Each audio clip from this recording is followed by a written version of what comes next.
দিনবার্তায় আপনাদের স্বাগত। আমি জয়দীপ। এখনকার বিস্তারিত সংবাদ। বরাক সফরের দ্বিতীয় দিনে শুক্রবার করিমগঞ্জে এসে বিজেপির কার্যকর্তা সম্মেলনে যোগদান করলেন রাজ্যের মুখ্যমন্ত্রী ডক্টর হিমন্ত বিশ্ব শর্মা। একই সাথে লোকসভা নির্বাচন প্রথমবার মতো করিমগঞ্জে বিজেপির কর্মকর্তা সম্মেলনে এসে করিমগঞ্জ জনগণকে ধন্যবাদ জ্ঞাপন করলেন রাজ্যের মুখ্যমন্ত্রী। বিগত লোকসভা নির্বাচনে করিমগঞ্জ আসনে বিজেপির অভাবনীয় বিজয়ে খুশি মুখ্যমন্ত্রী ডক্টর হিমন্ত বিশ্ব শর্মা। তাই কার্যকর্তা সম্মেলনের মাধ্যমে জেলার জনগণকে ধন্যবাদ জানাতে মূলত মুখ্যমন্ত্রী এই করিমগঞ্জ সফর। মুখ্যমন্ত্রীর সাথে উপস্থিত ছিলেন রাজ্যের জনস্বাস্থ্য কারিগরি বিভাগীয় মন্ত্রী জয়ন্ত বল্লভ বড়ুয়া। জেলাখান থেকে অনুষ্ঠিত এই সম্মেলনে বিজেপি জেলা সুব্রত ভট্টাচার্য, এসটিসি চেয়ারম্যান মিশনজন দাস, সাংসদ কৃপানাথ মালা, বিধায়ক বিজয় মালাকার, কৃষ্ণেন্দু পাল, বিশ্বরূপ ভট্টাচার্য, শিপ্রাগণ সহ একজন বিজেপির নেতারা উপস্থিত থাকার পাশাপাশি করিমগঞ্জ জেলা বিজেপির বিভিন্ন স্তরের সাংগঠনিক নেতা, কর্মী, পুলিশ মহিলা উপস্থিত ছিলেন। প্রাসঙ্গিক বক্তব্যে মুখ্যমন্ত্রী ডক্টর হিমন্ত বিশ্ব শর্মা একাধিক তাৎপর্যপূর্ণ বক্তব্য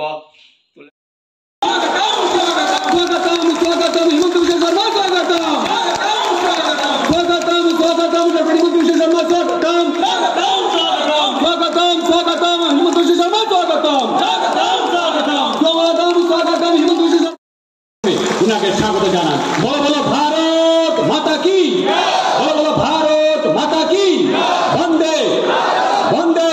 doctor Himanta Biswa Sarma, doctor Himanta Biswa Sarma, doctor Himanta Biswa Sarma. ধন্যবাদ।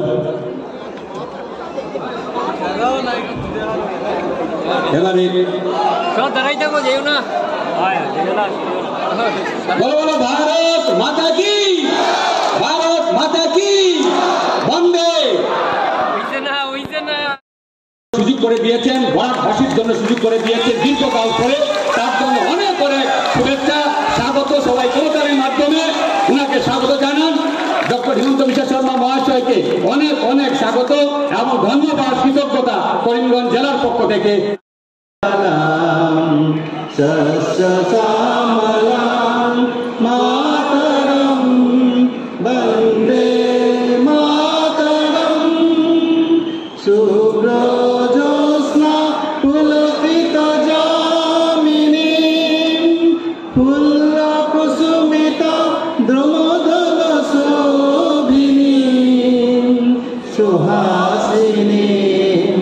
সুমধুর ভাসিনী সুখদাম বরদাম মাতরম বন্দে। উমাশঙ্কর বাড়িয়া মহাশয়কে আসার জন্য, আমাদের মন্ত্রী জয়ন্ত মল্ল বড়ুয়া মহাশয়কে বরণ করে নেওয়ার জন্য।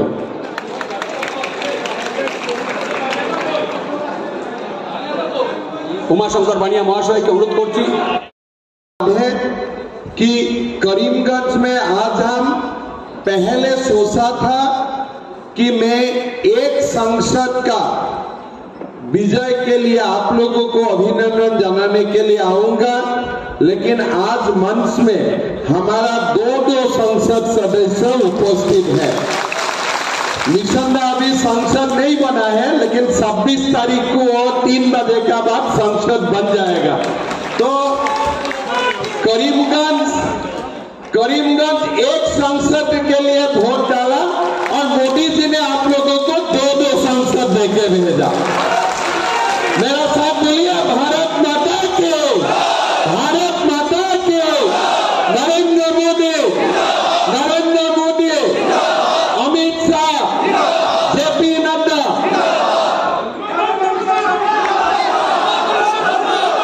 আজি मैं আপোনালোকক কব খুজিছো যে দুইটা বিজয়, মিশন ৰঞ্জন দাস আৰু কৃপানাথ মাল্লা, এই দুইটা বিজয় আমি কোনেও আশা কৰা নাছিল। ইলেকশ্যনৰ সময়ত মই যেতিয়া কৰিমগঞ্জত আহিছিলো, তেতিয়া মই নিজেও ভাবা নাছিলো যে আমি কৰিমগঞ্জত ইলেকশ্যন জিকিম। কেন করিমগঞ্জে ইলেকশনটা জিতা অতটা সহজ ছিল না। একটা প্রতিকূল পরিস্থিতিতে আমরা সবাই একটা চান্স নিয়েছিলাম। কৃপানাথ মালা মোক আহি কৈছিল কি আমাকে শিলচরে নমিনেশনটা দিয়ে দেন, কেন শিলচর শিডিউল কাজ হয়েছে। তো আমি মালাকে বললাম কি তুমি চিন্তা করেন না, তুমি করিমগঞ্জে জিতবে, তুমি শিলচরে আসার কোনো প্রয়োজন নাই। তো আমি তো এরকম বলে দিলাম। তারপরে আমি সিট বাই সিট কাউন্টিং করলো, তারপরে আমি দেখলাম এটা তো অত ইজি ব্যাপারটা হবে না, এটা তো অন্তত বহুত কষ্টকর ইস্যু হবে। আর আমার একটা মনে আমি ভাবছিলাম কি মালা যখন সুনাওতা হারবে তখন কোনো ইলেকশন বিধানসভায় ওনাকে ফিট করতে হবে। দুই নম্বর বার এমপি হবে। আগত নিপেটি চৌধুরী আমার মনে হয় এমপি ছিলাম, হ্যাঁ 72-তে, আর 72-র পরে আবার 2024-এ করিমগঞ্জে রাজ্যসভা সিট আছে। এটা এই দুইটাই একটা বহুত বড় সাফল্য। ইয়ার পিছত করিমগঞ্জত আৰু নতুন কি কৰিব পাৰো মই চিন্তা কৰি থাকিম, যাতে করিমগঞ্জত আমি আৰু নতুন কিবা কিবি কৰি থাকিব পাৰো। কি লাগে মন্ত্ৰী? মন্ত্ৰী লাগে? ঠিক আছে। এতিয়া মোৰ দুটা কথা আছে। আমি লোকসভাটো ভাল কৰি জিকিলো। লোকসভা ইলেকশনৰ পিছত অহা ডিসেম্বৰ মাহত আমাৰ পঞ্চায়ত ইলেকশন হ'ব। পঞ্চায়ত ইলেকশন ডিসেম্বৰ মাসে অনুষ্ঠিত হইবে। এখন এবার আমরা নিয়ম করেছি কি গ্রাম পঞ্চায়েতে কোনো পার্টির নমিনেশন থাকবে না। গাঁও পঞ্চায়েতের সদস্যরা নিজের নিজের ভাগে ওরা চুনাও লড়বে, আর তারপরে ওরাই নিজের মাঝে একজন সভাপতি নির্বাচন করবে। তার মানে কি হয় যে পঞ্চায়েতটা 3 লেয়ারে হয়, জেলা পরিষদ, আঞ্চলিক পঞ্চায়েত, গ্রাম পঞ্চায়েত। গ্রাম পঞ্চায়েতটা নন পলিটিক্যাল হবে, কিন্তু আঞ্চলিক পঞ্চায়েত আর জেলা পঞ্চায়েতটা এটা पॉलिटिकल হবে। टिकट থাকবে।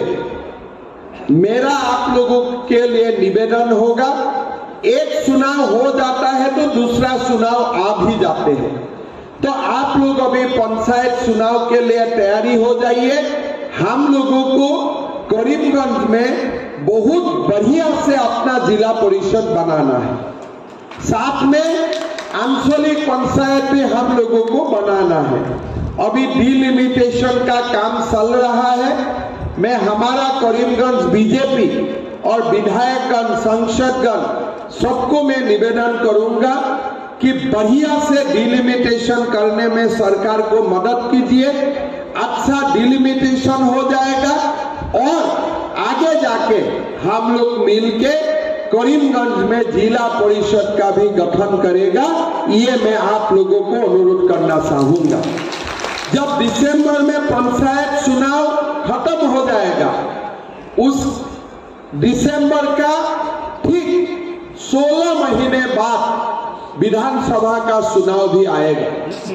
मेरा तो मन बोलते हैं कि करीमगंज में हम सारों सीट जीतने के लिए कोशिश करना चाहिए।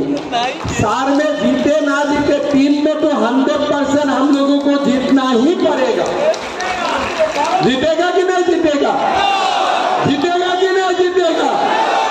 3 में तो जीतना ही पड़ेगा। और मेरा विश्वास है थोड़ा सा हम लोग मिल के कोशिश करेगा तो हम लोग साउथ करीमगंज भी जीत लूंगा, इतना मेरा विश्वास है।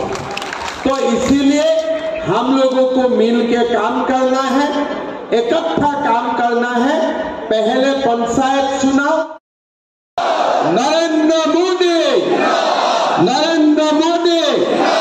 बहुत बहुत धन्यवाद। सभाয় উপস্থিত করিমগঞ্জ জেলা ভারতীয় জনতা পার্টির সভাপতি সুব্রত ভট্টাচার্য মহাশয়। শুধু করিমগঞ্জ লোকসভা সমষ্টি নয়, ঐতিহাসিকভাবে এই আসাম রাজ্যে কোন শাসক দল হিসাবে সব থেকে বেশি সংখ্যক লোকসভা আসনে জয় ছিনিয়ে যিনি নেতৃত্ব দিয়েছিলেন সেই যশস্বী মুখ্যমন্ত্রী, সর্বকালের অন্যতম শ্রেষ্ঠ মুখ্যমন্ত্রী মাননীয় ডক্টর হিমন্ত বিশ্ব শর্মা মহোদয় নির্বাচনোত্তর পরিস্থিতিতে এই আসন জয় হওয়ার পর যিনি সেই জয়ের স্বপ্ন দেখিয়েছিলেন, যে স্বপ্নের কে বাস্তবে রূপায়িত করেছিলেন, সেই জয়ের সংকল্প সফল হওয়ার পর প্রথম অবস্থাতে করিমগঞ্জ জেলায় আজকে এসে পদার্পণ করেছেন। আর উনার এই আসার মূল উদ্দেশ্য হচ্ছে এই জেলা এবং হাইলাকান্দি জেলার যে সকল কার্যকর্তারা এই নির্বাচনে প্রাণপণ পরিশ্রম করে দলের নেতৃত্ব এবং জনপ্রতিনিধিদেরকে নিয়ে এই জয়কে বাস্তবে রূপায়িত করেছিলেন, সেই সকল দেবদৌলত কার্যকর্তাদেরকে ধন্যবাদ জ্ঞাপন করা এবং ভারতীয় জনতা পার্টির সকল স্তরের কার্যকর্তাদেরকে আহ্বান সাড়া জানিয়ে উভয় জেলার নাগরিকরা যেভাবে ভারতীয় জনতা পার্টির পাশে এসে দাঁড়িয়ে মূলত আমাদের আদর্শগত ভোটের প্রায় 2 লক্ষের অধিক যেখানে ব্যবধান ছিল, যেখানে বড় বড় নির্বাচনে বুদ্ধা যারা আছেন যারা বলছিলেন করিমগঞ্জ জয়, সেটা অনেক পরিকল্পনা আছে, সেটা অনেক স্বপ্ন আছে। আর সেই অনেক স্বপ্নকে যিনি বাস্তবে রূপায়িত করতে পারেন সমগ্র আসাম বা সমগ্র উত্তর পূর্বাঞ্চলের মধ্যে তিনি হচ্ছেন ডক্টর হিমন্ত বিশ্ব শর্মা মহোদয়।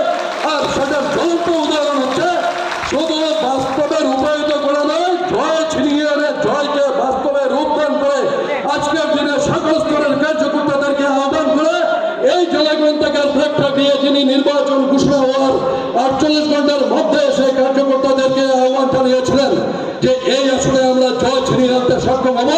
আর জয় আসার পর আজকের দিনে আবার কার্যকর্তাদেরকে আহ্বান করে সকলকে নিয়ে এসে এই জয়কে উদযাপন করার জন্য, সকলকে কৃতজ্ঞতা জানানোর জন্য নিজে এসে এখানে হাজির হয়েছেন।